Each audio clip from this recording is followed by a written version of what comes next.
After organizing my shelves by the cold hard standard of price, we put it to the test. A $30 rye stepped into the ring against a $90 contender, Rittenhouse versus Churro Barrel, and the results were interesting. If you miss it, it's worth a watch. But tonight, we're asking a different question. Is Tennessee whiskey actually different from bourbon or just marketing? This is The Put Off.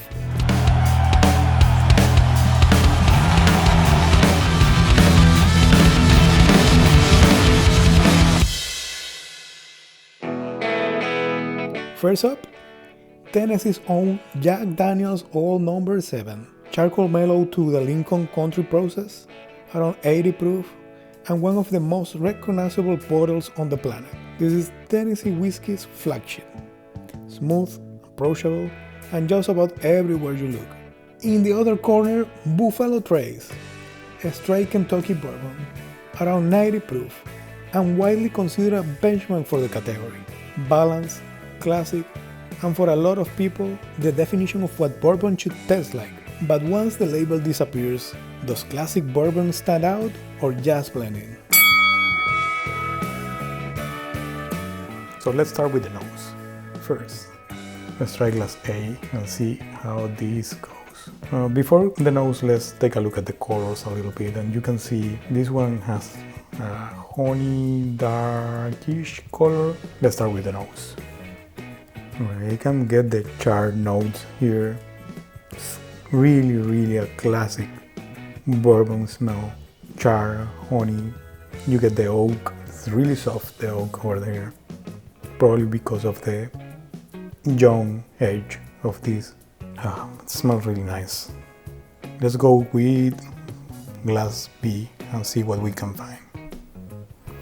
Now, if you see here, this color looks a little bit lighter. I guess from my angle, my perspective, maybe we can see it on the camera after this, but it looks a little bit lighter. Let's give it a try on the nose. Oh man, this is a completely different smell. So it's still sweet, but tending more like a floral sweet, like more floral, a little bit more herbal. I'm surprised about that, right? But definitely, it's definitely a good nose, especially if you consider the price point. It smells a little bit like bubble gum. Okay, let me give it one more try, and then we kind of evaluate where are we nose-wise. These are lower proof, so the ethanol is not that heavy. It smells like a typical bourbon. You just get honey, you just get the slight oak, and a bit of smokiness. I'll give this a 6 on the nose. Oh man, I'm kind of in love with this. I mean, it's really hard to give it a point because it's a complete different pattern, so try to evaluate these side by side.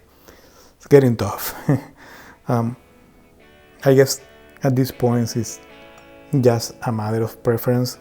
In the nose, I will give this, I would say it should be at the same point. It's just a different pattern. So right now, these are going to stay on a 6 and a 6. I think I cannot do it otherwise. It would be unfair. They're at the same level, same kind of complexity. So yeah, 6 is fine for both of these. They're just in different patterns. So equally good balance on the nose.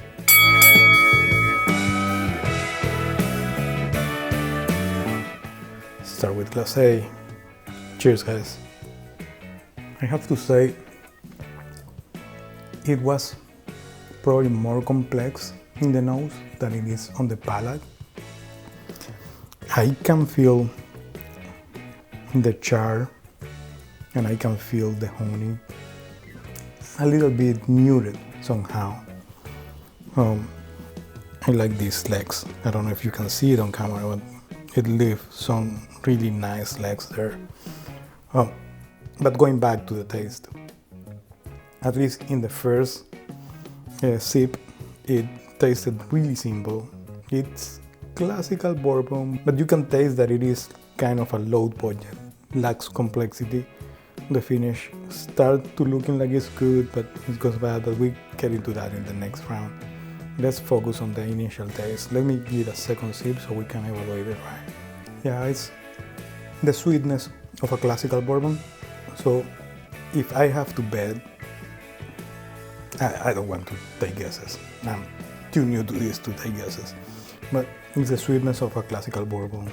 You get a little bit of the char, you get some vanilla at the end of it. Simple, mellow out flavors. It's enjoyable.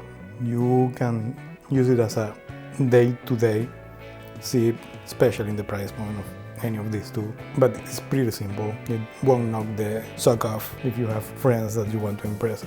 It would be definitely good to share with friends that are not that into bourbon and trying to just enjoy it. It's a really good pour, very solid. It's just that it's that lack of complexity. It's sweet, cherry yolk, vanilla at the end, and it dies really fast.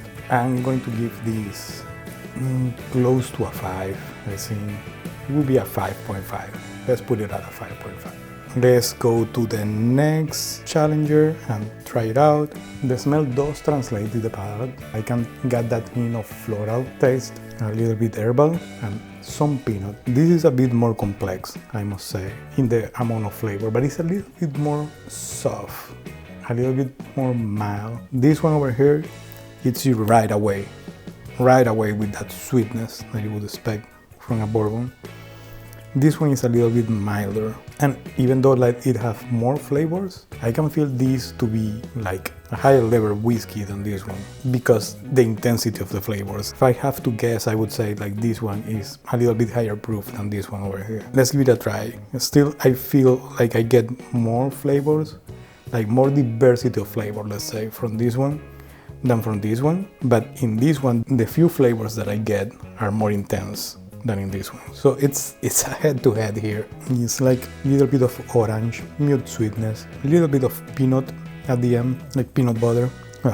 This is going to be hard to point out. If I have to choose one of these two, probably it's going to depend on my mood of that day. You know what? Let's give it another round. I don't want to decide yet. Yeah, so definitely glass A hit you harder, more brute force in the flavors. You get the brown sugar sweetness that you will expect from the charred barrel of a bourbon. It's really good, a really solid classical bourbon here, but it goes out so fast. It's like it goes in a rush and intensity, and you get it and it's nice and you wish for more, but it's tough giving you. I guess you cannot expect more on the price points of any of the two options that we have here. Yeah, this one is weaker. The intensity of the flavors of this one feel a little bit muted out. Again, I'm going to stick with my 5.5 for this. I'm going to give this a 5. Now let's get into the finish.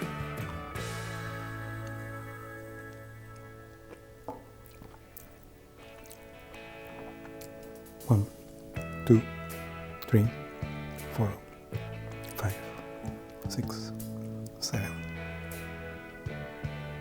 It's going away.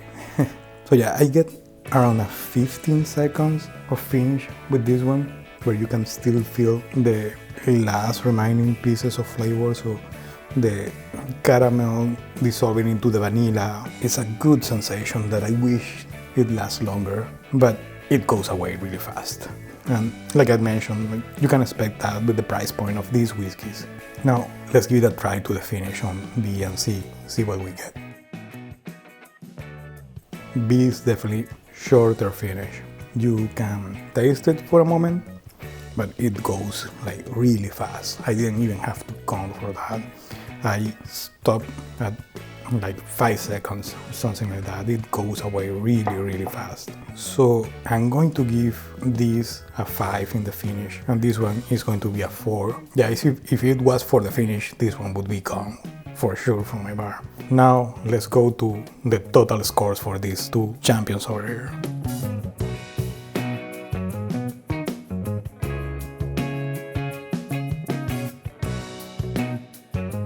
The scoreboard don't lie.